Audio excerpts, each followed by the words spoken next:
आपके जीवन में भक्ति रंग भरता आपका अपना चैनल मंगल कथा कीर्तन। नमस्कार, हर हर महादेव। हम आज आपसे चर्चा करेंगे हिंदू नववर्ष के विषय में, अथवा इसे हम नव संवत्सर भी कहते हैं।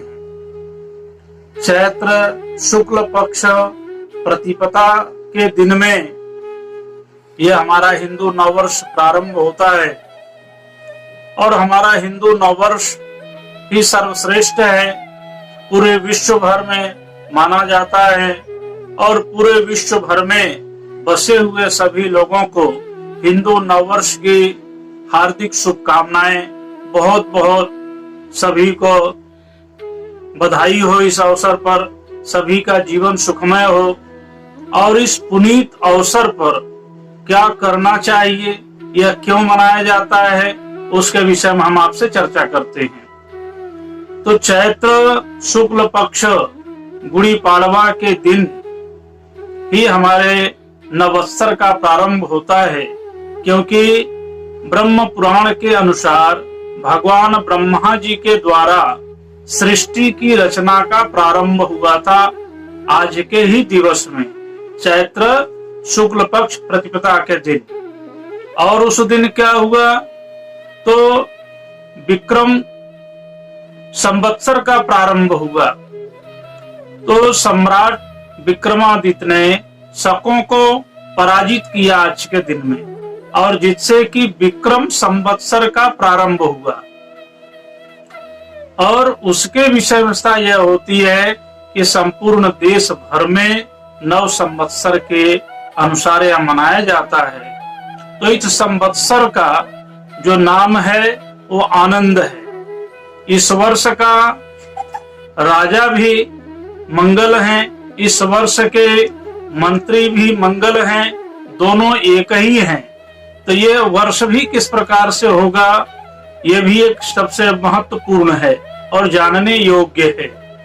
और आज के दिन में ही बाली, जिनके की दुर्व्यवहार के कारण, जिनकी प्रताड़ना के कारण बहुत सारे लोग असंतुष्ट थे, पीड़ित से, और उनके जीवन में तमाम प्रकार की कठिनाइयां हो गई थी। रामचरितमानस में इसका उल्लेख किया गया है। आज के दिन ही भगवान श्री राम जी ने उनका वध किया, जिससे कि लोगों को सुख शांति की प्राप्ति हुई। और आज के ही दिन में भगवान श्री राम जी का ध्वजारोहण हुआ राज्य का, और इसी दिन सम्राट नरेश युधिष्ठिर जी के भी राज्य का ध्वजारोहण प्रारंभ हुआ। तो आज का दिन बहुत ही शुभ दिवस है। और आज के ही दिन में मत्स्य अवतार स्वरूप धारण करके भगवान विष्णु ने सबका कल्याण किया। तो जितने भी शुभ कार्य होते हैं, जितने भी नए कार्य प्रारंभ करना होता है, तो नव संवत्सर का दिवस सबसे श्रेष्ठ दिन होता है। उसके कारण है कि वसंत ऋतु का प्रारंभ होता है, और वसंत ऋतु का बहुत बड़ा असर होता है कि जितने भी खेत होते हैं उसमें सभी लताएं, फल, वृक्ष इत्यादि से खेत भरे हुए होते हैं। फूलों से महकता हुआ वह एक संदेश देते हैं कि वर्ष का प्रारंभ हो गया है, हम सबको अपने कार्य को भली भांति करना चाहिए, एक संदेश देते हैं। और भगवान श्री राम जी ने जो बाली का वध किया, तो उसके कारण से उस दिन पर लोगों ने गुड़ी अपने घरों पर लगाया। तो गुड़ी का अर्थ क्या होता है, विजय पताका। तो एक सही मायने में उसका अर्थ होता है विजय। तो आज का जो दिवस है वो विजय पर्व के स्वरूप में मनाया जाता है। पूरे भारतवर्ष में विजय पर्व के तौर पे हम इसे मनाते हैं, और हमारे सनातन धर्म में यह सबसे गौरवशाली दिवस के रूप में मनाया जाता है। हमारे लिए सबसे श्रेष्ठ और गौरवशाली विषय का ये दिन होता है। तो सबसे अधिक महत्वपूर्ण यह दिन है जिसमें कि हम अपने देवों का आराधना करें, अपने घरों के ऊपर वंदन वार लगाएं, अपने घर के स्थान को स्वच्छ करें, साफ सफाई करें। उस दिन प्रातः काल जल्दी हम अपने नित्य क्रिया से निवृत्त होकर के ईश्वर आराधना करें और भगवान से प्रार्थना करें कि भगवान हमें सुखी रखे तथा पूरे समाज को सुखी रहे। ऐसा संकल्प लेने का वह दिवस होता है। हमारे सनातन धर्म की मर्यादा होती है कि हम तो स्वयं सुखी हुए ही पूरा समाज भी सुखी हुए, ऐसी हम कल्पना करते हैं। हम व्यक्तिगत के लिए कोई कार्य नहीं करते हैं। तो आज का ये जो गुड़ी पाड़वा का पर्व है हमारे पौराणिक काल से जुड़ा हुआ है, 9 संवत्सर के प्रारंभ से जुड़ा हुआ है। हमारे सभी लोगों के जीवन में सुख और आनंद का द्योतक का यह दिवस है, इसलिए यह प्रारंभ पहले से हुआ और इसे बहुत ही हर्ष और उल्लास के साथ मनाया जाता है। और इसी के दिन पूर्व काल में राक्षस लोग देवताओं का बहुत ज्यादा आराधना करते थे, तपस्या करते थे, पूजन करते थे। और ये राक्षस लोग बहुत ज्यादा पूजन पाठ करके, तपस्या करके देवताओं से बहुत सारा आशीर्वाद प्राप्त कर लेते थे। और देवताओं से आशीर्वाद प्राप्त करने के बाद उन देवताओं पर ही आक्रमण कर दिया करते थे। तो ऐसे पूर्व काल में शुंभ निशुंभ नाम के राक्षस हुए, महिषासुर हुए और चंडमुंड हुए। अनेकों प्रकार के राक्षस हुए जो राक्षसी प्रवृत्ति के हेतु उन्होंने इतना दुष्टाचार किया, इतनी दुष्ट प्रवृत्ति अपनाई, जिससे उनके कारण देवताओं को भी मनुष्य का स्वरूप लेकर के पृथ्वी पर आना पड़ा।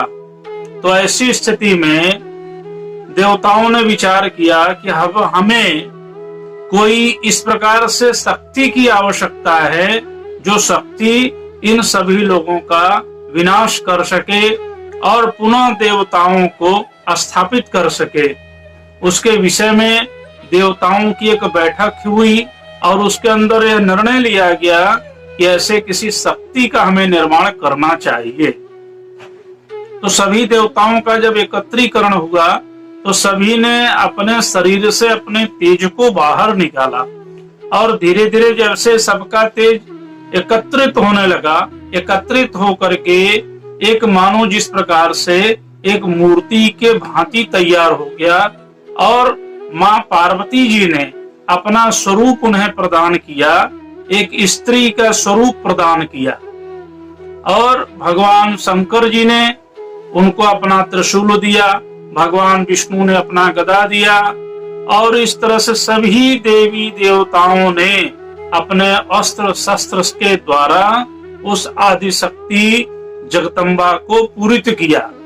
इसलिए हम उस माता जी को आदि शक्ति कहते हैं, क्योंकि सभी देवताओं के प्रभाव से उनका जन्म हुआ है। इसलिए सभी देवी देवताओं के अस्त्र शस्त्र उन माता जी के पास में है। और उस पूरे प्रभाव के कारण न ही मनुष्य जाति बल्कि देवताओं को भी जब कभी कोई कष्ट होता है तो माँ जगदम्बा ही प्रविष्ट होती है, माँ जगदम्बा ही अपना स्वरूप लेकर के आती है और उन सभी दुष्ट आत्माओं को समाप्त करती हैं। तो माँ जगदम्बा का बहुत बड़ा प्रताप है और उस माँ जगदम्बा का पूजन और आराधना करने से मनुष्य जाति का हर प्रकार से कल्याण होता है। और विशेष करके आज की परिस्थिति में माँ जगदम्बा का कृपा पात्र होना बहुत आवश्यक है। परोपकाराय फलंत वृक्षा, परोपकाराय दुहंति गावः, परोपकाराय वहंत नद्यः। तो इस प्रकार से ऐसे का उल्लेख किया गया है कि जो वृक्ष फल देते हैं वो परोपकार के लिए देते हैं, गौएं दूध देती हैं तो परोपकार के लिए देती हैं, नदियां जो बहती हैं वो परोपकार के लिए बहती हैं, यह जो वृक्ष है हवा देते हैं, पहाड़ हैं जो कि हमें वर्षा को प्रदान करते हैं। तो ऐसे समाज में जुड़े हुए हमारी प्रकृति हमारे लिए कितना कुछ करती है। तो जो प्रकृति हमारे लिए करती है तो हमारा भी कर्तव्य बनता है कि समाज के अंदर हम भी कोई न कोई परोपकार का कार्य अवश्य करें। और यह मनुष्य जो जन्म मिला है यह परोपकार के कार्यों के लिए ही मिला हुआ है। और हमें ज्ञान मिलता है, शिक्षा मिलती है, हमारे अपने संस्कारों से शिक्षा मिलता है। यह हमारे सनातन धर्म की मर्यादा है, यह परंपरा है कि हम अपने परिवार में, अपने लोगों के साथ में यह शिक्षा दिया जाता है। तो ज्ञान बहुत ही आवश्यक है और हर किसी का कर्तव्य होता है कि अपने सनातन धर्म के विषय में जाने, अपने धर्म शास्त्रों के विषय में जाने, उसका ज्ञान प्राप्त करे, क्योंकि ज्ञान ही सर्वश्रेष्ठ होता है।